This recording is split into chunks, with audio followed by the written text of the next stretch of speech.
Pochin to make her maiden speech. Thank you, Madam Deputy Speaker. And can I start by saying how delighted I am that my colleagues have dragged themselves out of the pub to actually join me for my maiden speech. I'm so proud to be here in this place. I feel so privileged to be here in this place. And I hope that I will make a good contribution to the business of this place with my background as 20 years in public service as both a magistrate and a borough councillor. I would like to thank the voters of Runcorn and Helsby who have put their trust in me. It certainly was a historic night, a night I will never forget. We had a recount at about 3 o'clock in the morning, and the result finally came through at about 6 o'clock in the morning, and there were 6 votes in it. So I think 6 is probably my lucky number from now on. 5 too many. We certainly put Runcorn and Helsby on the map, and it is actually the closest by-election parliamentary result ever. So lots of drama, made for some great headlines the next day. Well, great headlines for us anyway. I would like to thank and pay tribute to my predecessor, Mike Amesbury. In 2020, he won a ballot to put forward a bill of his choice, and he chose to focus on the cost of living crisis by limiting the cost of school uniforms. This gathered cross-party support, and it went through as an Act of Parliament in 2021. I will also be focusing on the cost of living because it's something that was raised endlessly with me on the doorsteps during the campaign period. Voters that feel let down by this government, voters who have lost their winter fuel allowance, had their disability benefits slashed, have seen their costs of their energy bills go through the roof when they were promised they would go down. It's very important that I make this maiden speech today. There were a few raised eyebrows. I've only been here, well, in fact, less than a week. But this bill is important because it's so relevant to what I believe in. In Runcorn, there are over 900 illegal immigrants that we know about. They are housed both in an asylum hotel, the Daresbury Hotel, which has about 400 illegal immigrants in it, and incidentally, that was to be shut down during the election campaign by the government, but of course is still open. The remaining 500 or so are housed in houses of multiple occupancy, HMOs, in the community. The recent government announcement encouraging private landlords to give up their properties to house illegal immigrants in order to get a 5-year guarantee of rent, to get all the maintenance on the properties paid for, will only make this situation worse. We'll end up with British tenants being evicted, rents being forced up, and the already limited housing supply getting worse.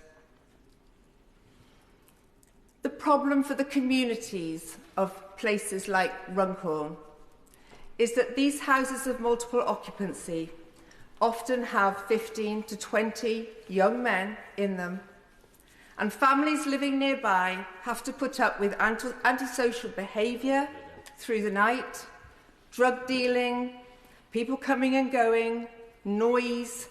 I've seen CCTV throughout the campaign. I've heard the stories. People are frightened to go out. People certainly will not let their children play out on the pavements when they have these houses in their streets. We know that these HMOs are breeding grounds for organised crime gangs, whether that be drugs, whether that be people trafficking, or whether that be grooming gangs. something recently downplayed by the Leader of the House.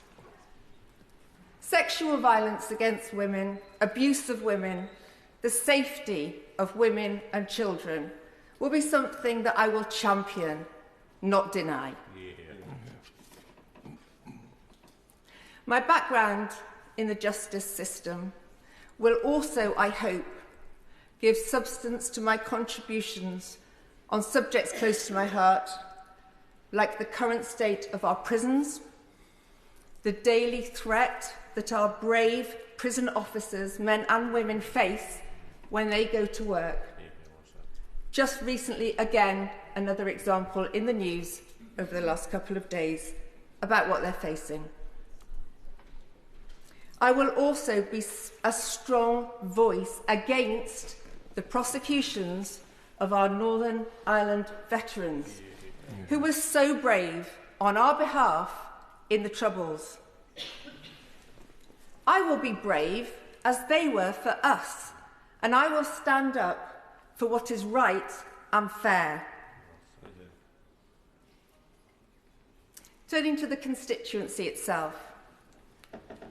It's a new constituency. It was formed in the boundary changes of last year by 5 other constituencies lending areas to its geography. Not only is it new, it's diverse.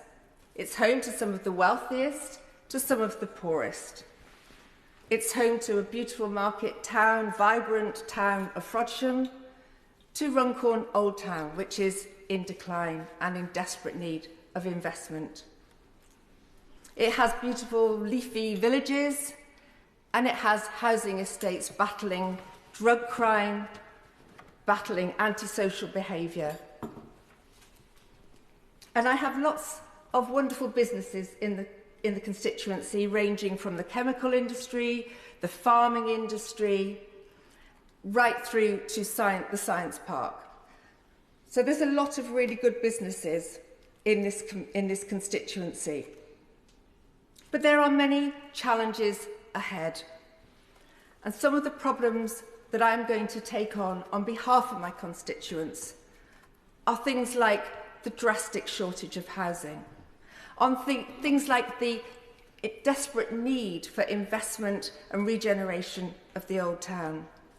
The standard of education in the 5 secondary schools is at best average, at worst way below average. Somebody needs to highlight these issues. We have an incinerator that churns out toxic waste. An investigation into the health implications is currently ongoing. And then we have the white elephant that is the net zero project. Carbon capture, carbon storage, and an extensive solar panel farm right across the middle of this constituency. I will challenge the people who've put these policies in place. I will speak for the people who have so long lacked the representation they deserve. This constituency has huge potential. It has hard-working people that just want fairness, and I will be their voice. To conclude, I would like to thank the Honourable Member for Clacton for his vision, his commitment and his conviction that has brought a new voice to this chamber. I will stand up for what is right. To all my colleagues in this room, you will find me fair, principled, and here to serve my constituents. Madam Deputy Speaker, I have been asked many times over the last 10 days whether I am overwhelmed by recent events, whether I am overwhelmed by being in this place. I am not overwhelmed. I am deeply respectful of this place. I am humbled by this place, but I am ready for this place. Thank you. I call Chris Murray. Thank you, Madam Deputy Speaker. And it's an honour to follow that eloquent and impassioned maiden speech by our new honourable member.